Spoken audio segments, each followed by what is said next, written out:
Hello students and respected teachers, welcome back to the new lecture. कल हमने आपसे एक कमिटमेंट की थी कि एक टोटल इंटरनल रिफ्लेक्शन के ऊपर आपको एक सेपरेट वीडियो डालेंगे हम लोग एक्टिविटी के ऊपर, और कुछ टीचर्स के फ़ोन भी आए कि टोटल इंटरनल रिफ्लेक्शन के ऊपर एक सेपरेट एक्टिविटी होना चाहिए। तो आज हम बिल्कुल जैसे क्लियर हो ही गया आपको कि आज हम क्या करने वाले हैं, टोटल इंटरनल रिफ्लेक्शन। तो थोड़ा सा मैं इसको डिटेल में करवाऊंगा आज, ताकि सारे के सारे कॉन्सेप्ट जो है वो आपके क्लियर हो जाए। तो आइए देख लेते हैं पहले टोटल इंटरनल रिफ्लेक्शन होता क्या है।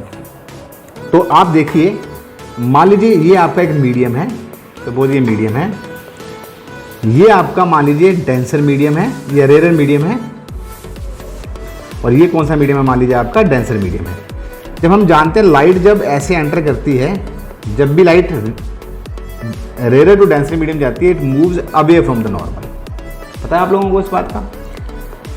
तो ये एंगल ऑफ इंसिडेंस हो गया, ये एंगल ऑफ रिफ्लेक्शन हो गया। अब जैसे जैसे हम ये एंगल बढ़ाएंगे, ये वाला एंगल बढ़ाएंगे, ये और बेंड होएगी, ज़्यादा बेंड होती चली जाएगी।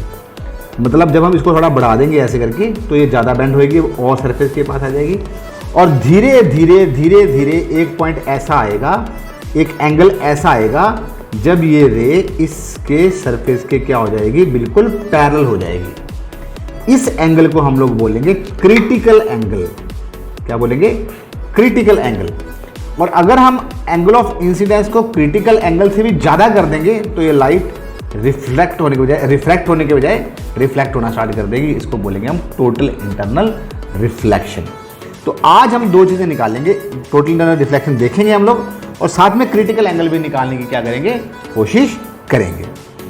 सो आई होप आप लोगों को थ्योरी समझ आ गई है कि जब light denser to rare medium जाती है, तो वो अवे फ्रॉम नॉर्मल जाती है। जैसे जैसे एंगल ऑफ इंसिडेंस बढ़ाते हैं, वैसे वैसे वो ज़्यादा बेंड होती जाएगी, और एक पॉइंट पे आगे वो सरफेस के बिल्कुल पैरेलल हो जाएगी। उस पॉइंट के ऊपर क्या बोलेंगे हम लोग, क्रिटिकल एंगल हो गया। और अगर हम angle of incidence critical angle से भी बढ़ा देंगे, तो वो लाइट रिफ्लेक्ट होने के बजाय रिफ्लेक्ट होना स्टार्ट कर देगी, जिसको हम क्या बोलेंगे, टोटल इंटरनल रिफ्लेक्शन। तो हम देखेंगे दो कंडीशन है टोटल इंटरनल रिफ्लेक्शन की, याद रखिए। पहली कंडीशन ये है, लाइट का डेंसर से रेयर मीडियम में जाना जरूरी है, और दूसरी कंडीशन क्या है, angle of incidence should be greater than the angle of critical angle. तो आइए अब हम इसको एक्टिविटी के माध्यम से समझने की कोशिश करते हैं। थ्योरी की बातें बड़ी हो गई हैं, तो मैंने इसके लिए आज एक स्पेशली ये देखिए ज़रा आप, ये मैंने एक ग्लास कटवाया है, स्पेशली एक स्लैब कटवाई है, कांच की स्लैब कटवाई है।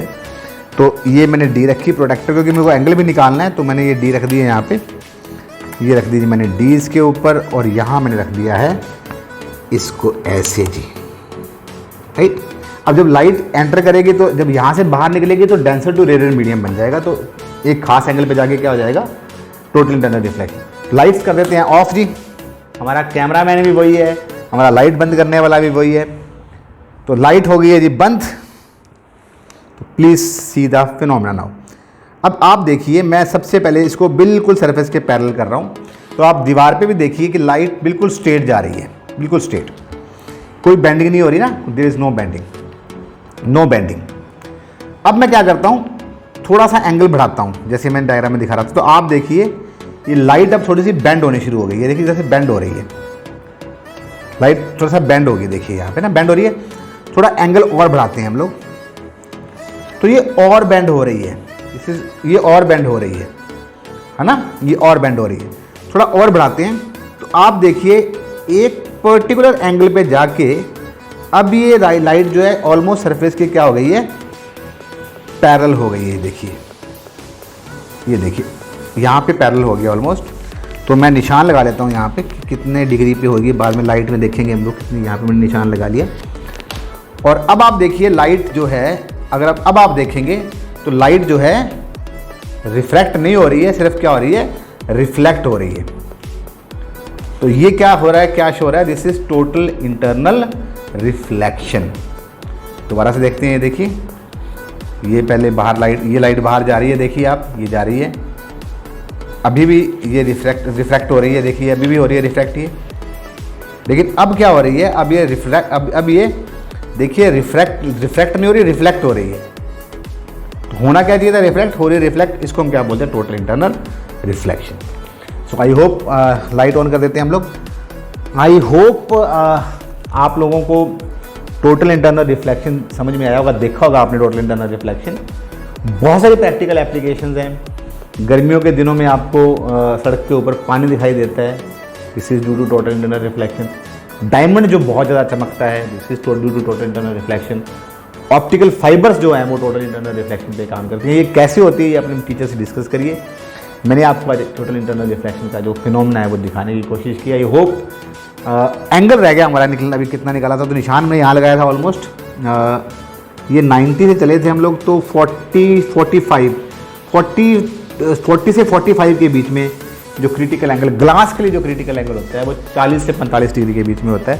ये 42 डिग्री होता है वैसे एक पर्टिकुलर ग्लास की, अगर हम एवरेज बात करें ऑन एवरेज, तो थोड़ा बहुत एरर हो सकती है, तो वो भी हमारा ऑलमोस्ट ठीक है। तो क्रिटिकल एंगल जो है वो हमने निकालने की कोशिश की है, तो वो 40 से 45 के बीच में होता है। हमारा यहाँ पे 42 के आसपास, 43 के आसपास आया है। तो आई होप आप लोगों को आज की एक्टिविटी अच्छी लगी होगी। अब फिर मिलेंगे नई एक्टिविटी के साथ, तब तक के लिए thank you very much and stay safe.